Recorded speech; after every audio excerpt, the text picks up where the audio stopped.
Yes, mambo vipi? Hii ni The Pitch, jina langu naitwa Ayubu Mgando. Na leo kuna mazingira tofauti kidogo, najaribu kuleta ladha tofauti kwa mpenzi wa The Pitch ili usiwe na boreka.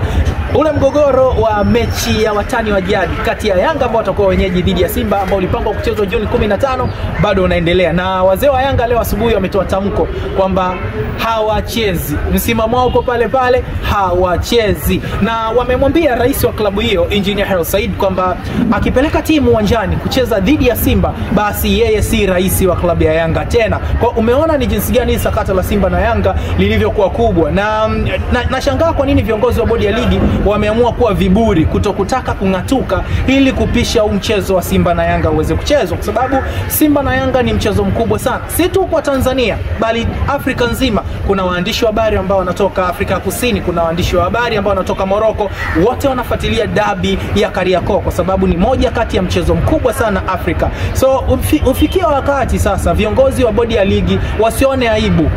Ukikosea mkubwa unatakiwa uchutame, wakubali wamekosea, wakubali kwamba sasa muda umefika wao waweze kutoka ili hii mechi ya Simba na Yanga iweze kuchezwa, kwa sababu zimesalia siku chache na viongozi wa Yanga wameweka wazi wakingatuka siku 3 kabla ya mchezo hawatocheza, kwa sababu kuna gharama za uendeshaji huo mchezo lazima ziwe zimeandaliwa. Kwa hiyo kama wanachelewa kuweza kungatuka madarakani ama kujiuzulu ili kupisha watu wengine ambao wataweza kwenda kuingia na kuweza kuhakikisha kwamba wanaiongoza bodi kwa kuweza kufanya vitu ambavyo havitoleta maswali mengi kwa wadau na wapenzi wa soka, basi itakuwa ni vizuri zaidi. Hebu viongozi wa bodi ya ligi, mzee wangu Steven Nguto pamoja na jopo lako, nafikiri muda umefika sasa. Hili ni swala ambalo linagusa maslahi ya taifa zima, si Simba na Yanga pekee, ni mpira wa Tanzania. Sasa hii mechi ya Simba na Yanga inavyoendelea kupigwa danadana, pia kuna namna ambayo tunaathiri mpira wetu.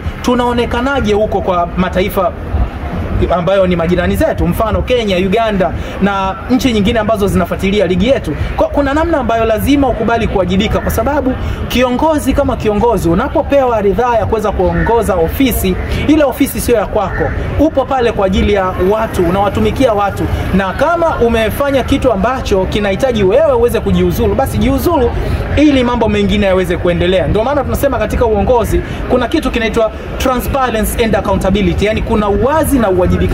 Hapa viongozi wa bodi ya ligi mmeamua tu kusiganya haya maneno mawili kwa makusudi ili kuweza kusave interest zenu. Ifikia kipindi swala ambalo linahusu taifa basi libaki swala linalohusu taifa. Kwani kuna ugumu gani viongozi wa bodi ya ligi kujiuzulu ili mkapisha huu mchezo uchezwe? Mechi ya Simba na Yanga isipochezwa kuna hasara kubwa sana. Kuna yule ambaye ana haki ya kurusha matangazo ya hii ligi kuu, anaingia hasara kubwa sana. Kuna watu ulipia visimbuzi vyao kwa sababu hakuna uhakika huo mchezo kuweza kuchezwa. Lakini hata TFF wenyewe wanaingia hasara kubwa sana mechi ya Yanga dhidi ya Simba isipochezwa, kwa sababu ni mechi ambayo huwa ina guarantee kiasi kikubwa cha pesa kwa mamlaka husika. Kuna namna ambazo pande zinaathirika pale ambapo huu mchezo wa Yanga na Simba hautochezwa. Kwa mimi nafikiri umefika muda viongozi wa bodi ya ligi muweze kujitathmini na mchukue hatua, mngatuke ili maslahi ya mpira wa Tanzania uweze kuendelea mbele. Basi kwa leo sina la ziada, naishia hapo. The Pitch, jina langu naitwa Ayubu Mgando. Usiache kusubscribe, acha comment yako hapo chini na tufuatilie katika mitandao ya kijamii, Instagram, Facebook, TikTok, kote andika The Pitch. Kutane tena.